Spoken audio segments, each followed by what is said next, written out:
Britain's Foreign Secretary, Liz Truss, has won the vote of Conservative members to become Britain's new Prime Minister, replacing Boris Johnson. And she seems to have learned at least one lesson from his fall.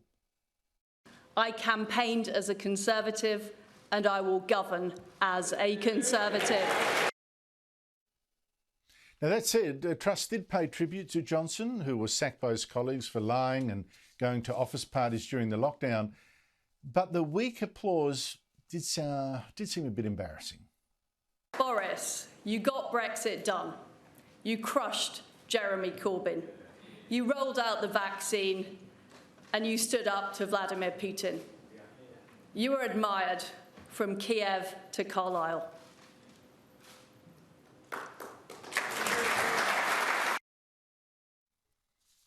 Now, Liz Truss is Britain's third female Prime Minister after Margaret Thatcher and Theresa May, also both Conservatives.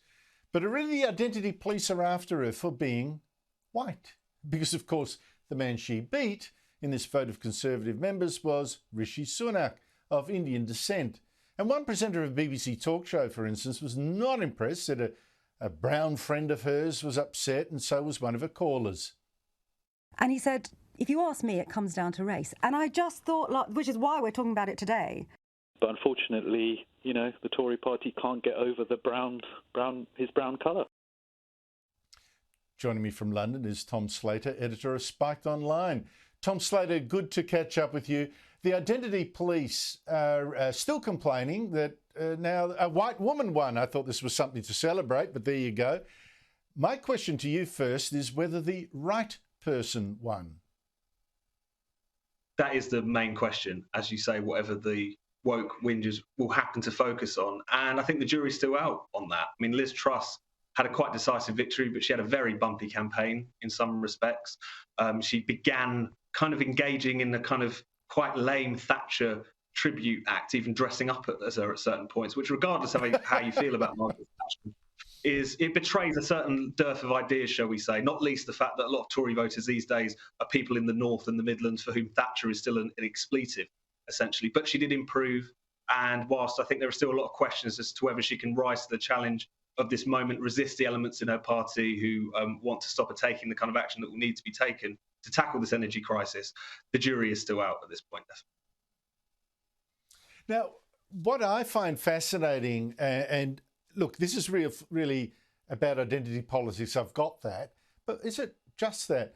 Truss is almost certain to lead a government where white men miss out on really the top jobs of what's a Conservative party. You've got Kwasi Kwarteng almost certain to be the Chancellor or the Treasurer, James Cleverly, the new Foreign Secretary, and Suella Braverman is likely to be the Home Secretary.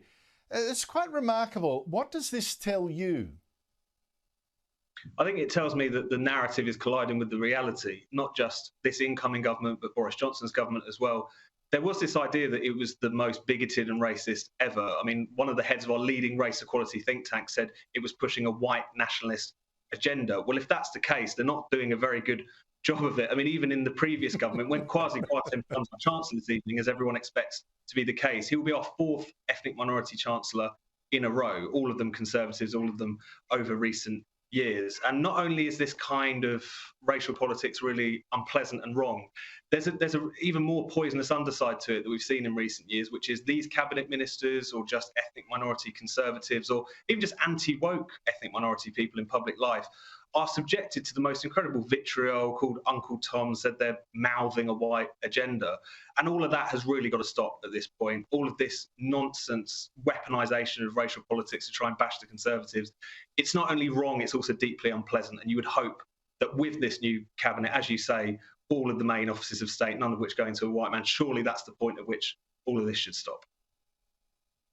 Well, it's fascinating in another respect too, of course. The rise of the black or brown Conservative there in Britain and here with, we've got some really fabulous people, Warren Medine, Jacinta Nampijinpa Price and others, has really confuzzled the left and disrupted it.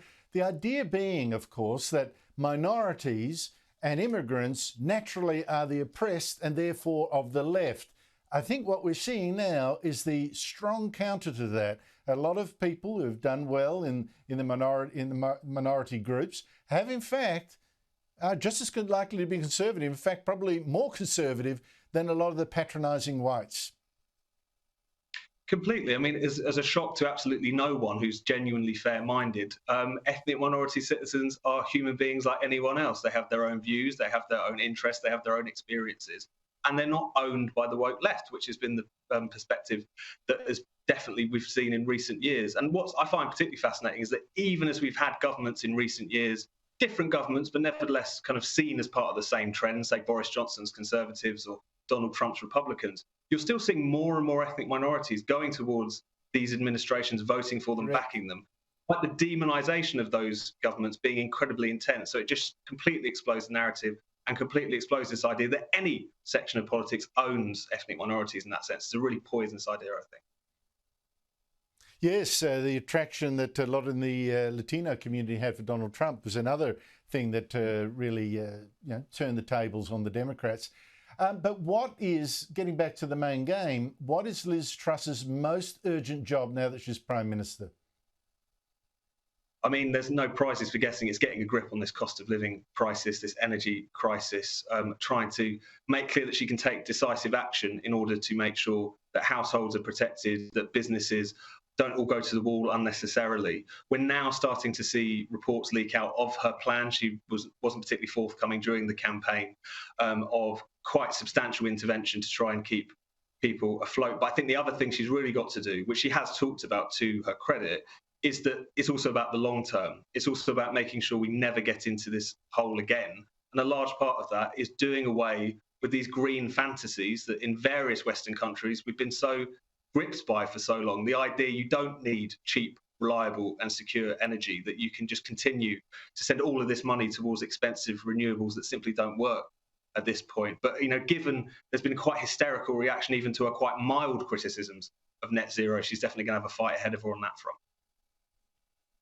She'll need some courage, but then again, I think the crisis is so... I mean, I just read of an aged care home in Shropshire that says its electricity bill has jumped from £20,000 last year to £125,000 next year.